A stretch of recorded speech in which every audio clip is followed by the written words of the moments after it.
పర్వతరాజు కుమార్తెతో రాగా ఈశ్వరుడు తపశ్శాలుర వద్దకు స్త్రీలను తేవద్దని, తనకు స్త్రీలతో పనేముందని, నీ కుమార్తె రావద్దని చెప్పగా హిమవంతుడు ఆశ్చర్యపోయి నిస్పృహతో మాట రాక ఊరుకున్నాడు. అప్పుడు పార్వతి శంకరుని మాటలకు దిగాలు పడిన తండ్రిని చూసి తండ్రి అనుమతితో ఇలా మాట్లాడడం మొదలుపెట్టింది. ఆమె మాటలు సాంఖ్యశాస్త్రము, వేదాంత శాస్త్ర ప్రామాణికతో నడిచిన పార్వతీ పరమేశ్వరుల సంవాదంగా అది లోకోక్తి. ఈశ్వరునితో పార్వతి, ఓ యోగి, తపశ్శాలివైన నీవు పర్వతరాజుతో పలికిన పలుకులు నీకు ఉచితమైనవేనా? నీవు జ్ఞాన విశారదుడు, నీ మాటలకు సమాధానం నా నుండి విను. హే శంకర, నీవు ప్రకృతిని జయించిన వాడవని, అతిక్రమించిన వాడవని కదా పలికావు. అది యథార్థమైతే ప్రకృతి స్వరూపురాలైన స్త్రీ నీ చెంత ఎందుకుండరాదు? ఉండకూడదు అని నువ్వంటే ప్రకృతికి అతీతుడు అని ఎలా చెప్పగలవు? ఆ సర్వము సర్వకాలముల యందు ప్రకృతి చేతనే బంధింపబడి ఉందనే యథార్థాన్ని తెలుసుకో. ప్రకృతి లేనిదే నువ్వు మాట్లాడలేవు, ఏ పనిని చెయ్యలేవు.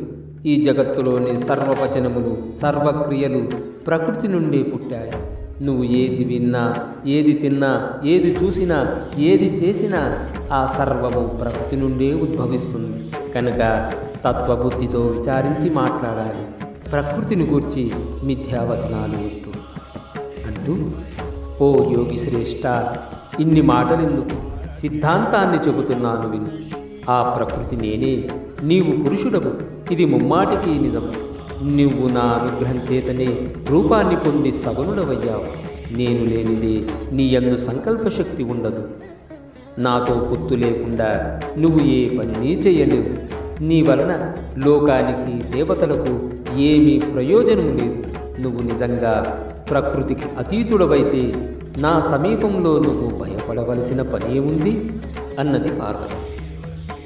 సర్వజ్ఞుడైన శంకరుడు పార్వతీ పలుకులలోని అంతర్యాన్ని గుర్తించి ఇలా అన్నాడు, ఓ హిమగిరి తనయ, నువ్వు సాంఖ్య సిద్ధాంతాన్ని అనుసరించి మాట్లాడావు. నేను వేదాంత సిద్ధాంతాన్ని అనుసరించి మాట్లాడుతున్నాను విను. నేను మాయా సంసర్గం లేనివాడిని, పరమేశ్వరుడను, ఉపనిషత్తులచే తెలియదగిన పరబ్రహ్మను. ఆ విషయాన్ని నీవు త్వరలో తెలుసుకోగలవు. సరే, నేను ప్రతిదినము నీ సేవకు అంగీకరించాను అన్నాడు శంకరుడు.